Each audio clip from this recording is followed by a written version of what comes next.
Good morning and welcome to all. So today, after a long time, we are going to discuss about different methods to monitor the efficiency of filtration sterilization. So we have discussed up to the sterilization, disadvantages, advantages, etc. of the filtration.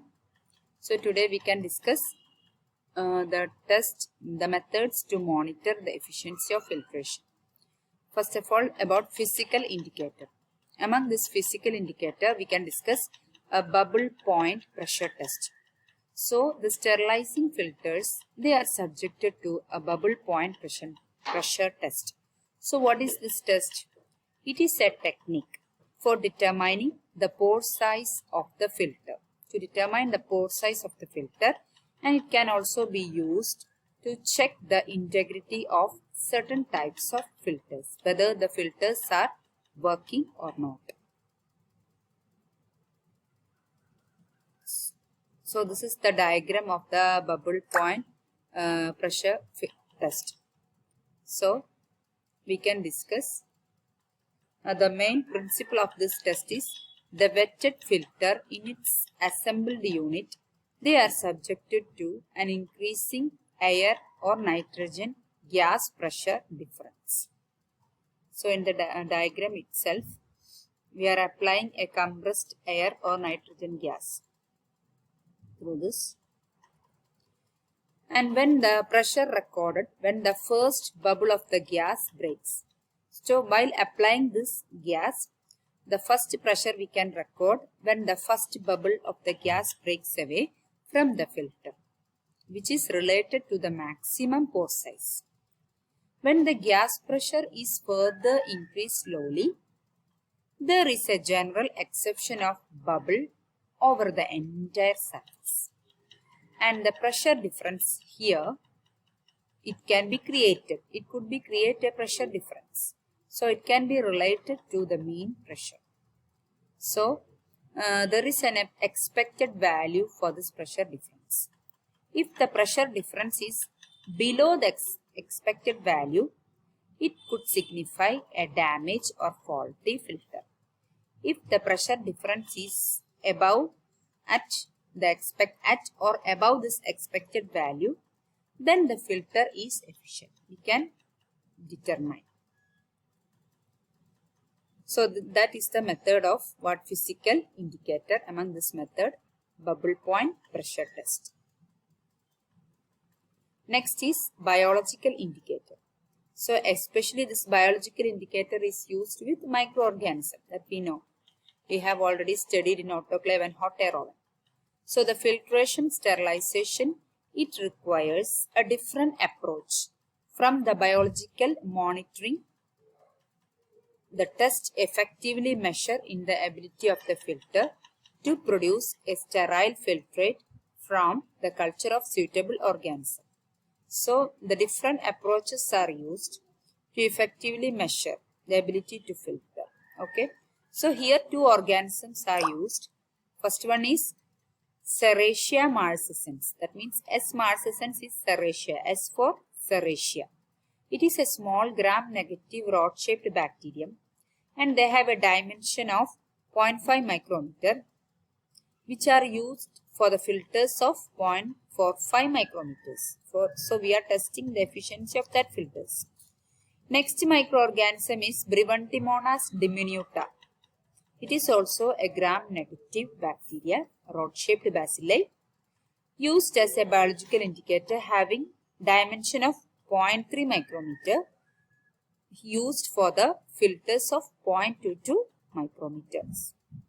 So the extent of passage of the organisms through this membrane, this can be enhanced by increasing the filtration pressure.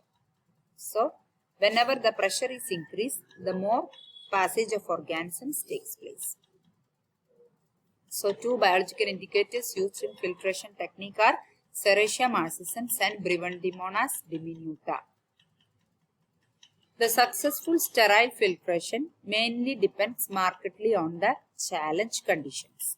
So this type of tests are used as the part of filter manufacture characterization and quality assurance process. So next we can discuss, so we have already finished the filtration. Next is sonic and ultrasonic vibrations. So this ultrasonic vibrations are mainly what? High frequency sound waves which are beyond the range of human hearing. The optimum conditions and mode of action for ultrasonics. Actually, this ultrasonic waves or wave frequencies above 15,000 cycles per second, this can cause a bacteria to cavitate. That is, it can cause the bacteria to break above the frequencies of 15,000 cycles per second. So what is meant by cavitation?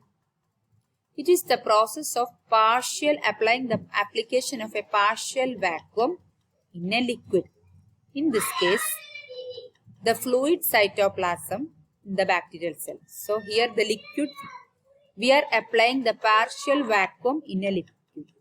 Here the liquid is nothing but fluid cytoplasm in the bacterial cell. The bacteria, what happens to the bacteria?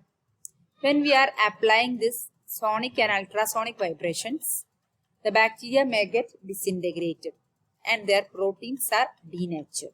So this is the main mode of action, the protein denaturation and bacterial disintegration. And among this sonic and ultrasonic vibrations, cold boiling technique is used. In this, when propagated in fluids, ultrasonic vibrations can cause what? The formation of a microscopic bubbles. When we are applying vibrations to these fluids, it can cause the formation of a microscopic bubbles or cavities, and the water appears to boil. But it is not actually boiling, the name itself cold boiling. Some observers call this cold boiling. The cavities rapidly collapse and send out shock waves. So as a result of the formation of this microscopic bubbles, they rapidly collapse. These bubbles collapse and it sends out a small sort of shock waves. The microorganisms in this fluid are quickly disintegrated by this application of external pressures. The formation and implosion of the cavities, they are known as what? Cavitation. So this is called cavitation.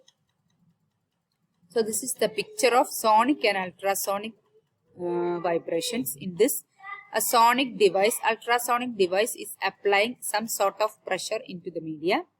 So what happens? High frequency sound waves cause microscopic bubbles to form a bubbles in the fluid. As the bubbles form, it may collapse and the shock waves are created in the fluid.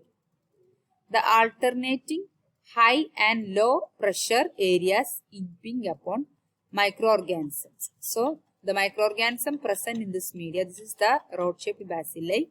So the high pressure and low pressure areas which may imping upon this microorganisms, and it may cause destruction of that microorganism. This is the principle of sonic and ultrasonic vibrations. Next is application. The ultrasonic vibrations are valuable in research for breaking open tissues and obtaining their parts for study. So these are valuable in research for breaking open tissue cells. A device called cavitron. This can be used by dentists to clean teeth, and ultrasonic machines are available for cleaning dental plates, jewelry and coins. The major appliance companies has also experimented with ultrasonic washing machine also. So that is not our subject, but I have mentioned this point. Many research laboratories use ultrasonic probes. Why? For the cell disruption, and hospitals use this ultrasonic device to clean their instruments. That is important point to us. When used with effective germicide, when these vibrations are used with effective germicide, an ultrasonic device may achieve what? Sterilization. But the current trend is to use ultrasonic vibrations as a cleaning agent and follow the process by the sterilization in an autoclave. So, before autoclaving, some microbiology laboratories clean this apparatus using this type of ultrasonic vibrations, but it is not available in every hospitals. Next is about limitations of this method. The limitations of this method: as a sterilizing agent, ultrasonic vibrations have received minimal attention because the liquid is required and other methods are more efficient. This method is not reliable because many viruses and phages are not affected by this waves. So these are the limitations of this ultrasonic vibrations. That's all about sonic and ultrasonic vibrations. Now we can discuss about chemical methods of disinfection. So our physical methods are over. Now next we are going to start chemical methods of disinfection. Thank you.